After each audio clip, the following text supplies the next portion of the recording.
ডাকডোল আর কাঁসার ঘণ্টার তালে তালে চলে লাঠির কসরত। প্রতিপক্ষের লাঠির আঘাত থেকে নিজেকে রক্ষা ও পাল্টা আঘাত করতে ঝাঁপিয়ে পড়েন লাঠিয়ালরা। তাতে উৎসাহ দিচ্ছেন শত শত দর্শক। আজ শুক্রবার গাজীপুরের কালীগঞ্জ দক্ষিণ নারগানা গ্রামে অনুষ্ঠিত হয়ে গেল গ্রাম বাংলার ঐতিহ্যবাহী এই লাঠি খেলা। আধুনিক সভ্যতার আড়ালে হারিয়ে যাওয়া গ্রাম বাংলার ঐতিহ্যকে বর্তমান প্রজন্মের সামনে তুলে ধরতে গ্রামবাসীর আয়োজন করা হয় বিলুপ্তপ্রায় এই লাঠি খেলা।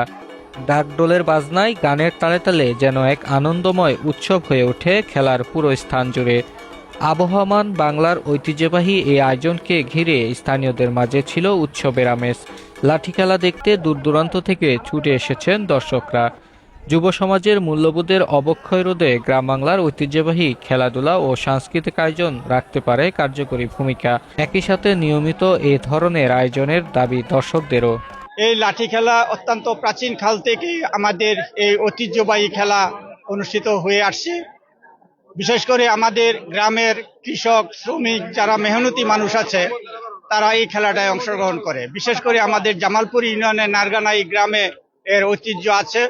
প্রতি বছরই তারা এই খেলাটি দর্শকদের জন্য উপভোগ করার জন্য তারা এই খেলাটি খেলে। এটা আসলে খুব জনপ্রিয় খেলা ছিল। এগুলো আমাদের এখন হারিয়ে যাওয়া ঐতিহ্য, এগুলি আসলে আমাদের সংগ্রহ করা উচিত, যাতে আমাদের ভবিষ্যৎ প্রজন্ম তারা জানতে পারে যে আমাদের এত সুন্দর একটা ঐতিহ্য সংস্কৃতি আমাদের এই বাঙালিদের ছিল।